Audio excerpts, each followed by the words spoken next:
Good morning everyone, welcome to my life and welcome to my blog. আজকে এই মুহূর্তে সকাল 6:30 এবং 6:30টার দিকে উঠেই সর্বপ্রথম আমি অনেকগুলো পানি খেয়ে নিলাম। অ্যাজ ইউজুয়াল আমি গরম পানি খাই, বাট যেহেতু এই কিছুদিন যাবৎ অনেক গরম, তাই গরম পানি খাওয়া পসিবল না। বের হয়ে গেলাম, নাটকের শুটিং আছে আমার একটা, এবং নাটকের শুটিংটা আসলে কোনোভাবেই কিছু মুহূর্তের মধ্যে করা যায় না। প্রোগ্রামের মতো 2-3 ঘন্টা লাগে না, এটা অ্যাটলিস্ট 12 থেকে 16 ঘন্টা কাজ করতে হয়। তারপর গিয়ে আসলে আমরা কাজটা এক্সিকিউট করতে পারি, আদারওয়াইজ আমাদের পক্ষে পসিবল হয় না। তারপর এই হচ্ছে আমাদের সেট। অনেকে মনে করে সেট হয়তো কত না সুন্দর হয়, আসলে এই সেটটা লাইটিং করা হয়, এখানে অনেক মানুষ আসলে কাজ করে।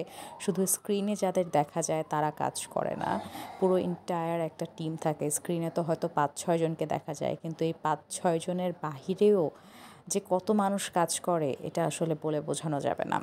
কিন্তু আজকে সবচাইতে প্যাথেটিক যে বিষয়টা ছিল সেটা হচ্ছে আমাদের আউটডোর শ্যুট ছিল, এবং সকাল 8টা থেকে বিকেল 5টা পর্যন্ত আমাদের আউটডোর শ্যুট ছিল।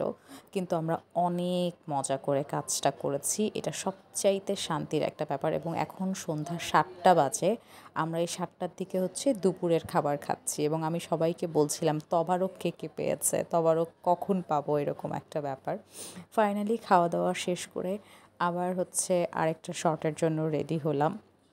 এই মানে নিজেদেরকে প্রত্যেকটা মুহূর্তে আমাদের প্রিপেয়ার করতে হয়, আমরা যারা আসলে মিডিয়া সেক্টরে কাজ করি। এবং এখানে আমরা বসে সবাই নিচে কেউ উপরে, যে যেখানে জায়গা পেয়েছে বসে ডিসকাস করছিলাম সিকোয়েন্সগুলো আসলে আমরা কিভাবে করব। তো এই ছিল আমার আজকের ভ্লগ। এখন বাজতে চললো রাত 9:30, তো টানা 12 ঘন্টা কাজ করার পর এখন বাসায় যাচ্ছি। সো এই ছিল আমার আজকের ব্লগ। সবাই ভালো থাকবেন, সুস্থ থাকবেন, আল্লাহ হাফেজ।